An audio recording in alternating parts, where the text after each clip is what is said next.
Rich hotel guests mocked a black waitress, then the owner walked in. The grand ballroom of the Crystal Palace Hotel shimmered with light, laughter, and luxury. Golden chandeliers hung from the ceiling, casting their glow on the tables, where the city's richest guest gathered for a charity gala. Amid the chatter and champagne, Maya, a young black waitress, balanced a silver tray of glasses in her hands. She had been working double shifts to save for her little brother's surgery.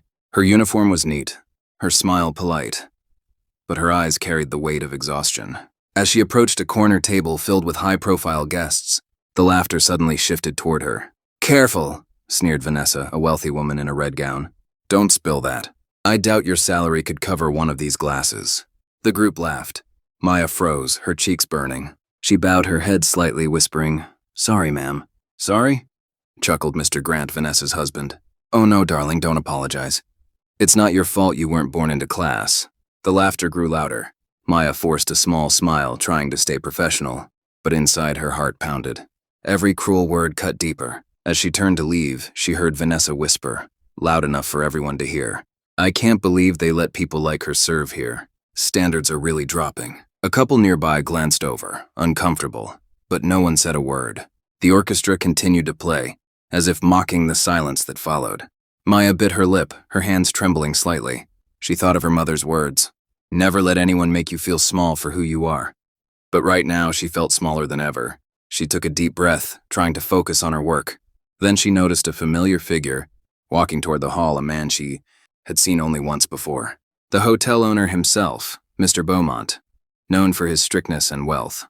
Little did anyone know, this night would soon turn from humiliation to revelation. Mr. Beaumont walked through the hall, greeting guests with practiced elegance. The laughter from Vanessa's table caught his attention. He paused for a moment, his eyes narrowing slightly. At the same time, Maya returned to their table to serve dessert. She placed a delicate chocolate mousse in front of Vanessa, her hands still trembling. "Watch your step," Vanessa said mockingly. "Wouldn't want your clumsiness ruining my dress." Maya's throat tightened. "Yes, ma'am." Then Mr. Grant leaned back, sipping his wine. "Tell me, Maya," he said casually, "do they pay you enough to smile like that all night?" The table chuckled again. Maya forced herself to keep calm. "I'm grateful to have this job, sir," she said softly. Vanessa laughed. "Grateful? Oh, honey, that's adorable. Maybe someday you'll work your way up. If they ever start promoting the staff based on pity." The laughter echoed again. Maya's eyes glistened, but she refused to cry. At that moment, Mr. Beaumont approached the table. His presence instantly silenced the room. "Good evening," he said politely. "I hope you're all enjoying the night." Vanessa smiled brightly. "Oh, Mr. Beaumont, everything's perfect, except, well, the staff could use a bit more training." Maya froze. Beaumont looked at her, not with annoyance but recognition. Then he turned to Vanessa. "Training, you say?" "Yes," Vanessa replied smugly. "This one nearly spilled on me earlier.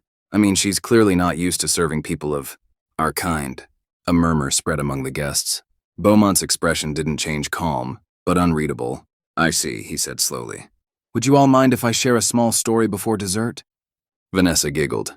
"Of course not, you're the host." Beaumont took a deep breath, his gaze moving between Maya and the guests. "What most of you don't know," he began, "is that the person you just mocked has a connection to this hotel deeper than any of you here." The table fell silent. Vanessa frowned. "What do you mean?" Beaumont's next words changed everything. Beaumont placed a hand on Maya's shoulder. "This young woman is the daughter of my late friend and business partner, Samuel Reed. He helped me build this very hotel." Gasps filled the room. Vanessa's face went pale. Beaumont continued, his voice calm but cold. "After Samuel passed away, Maya's family lost almost everything. She chose to work here quietly, without ever mentioning her last name. She wanted to earn her way, not live on someone else's legacy." The room went completely silent. Even the orchestra stopped. Vanessa stammered, "I didn't know." Beaumont's eyes hardened. "You didn't care to know, because you judged her by her uniform and her skin." He turned to Maya, his tone softening. "You've shown more grace tonight than many people with power ever will. I'm proud to call you family." The guests lowered their heads in shame. Some whispered apologies. Maya blinked back tears, speechless.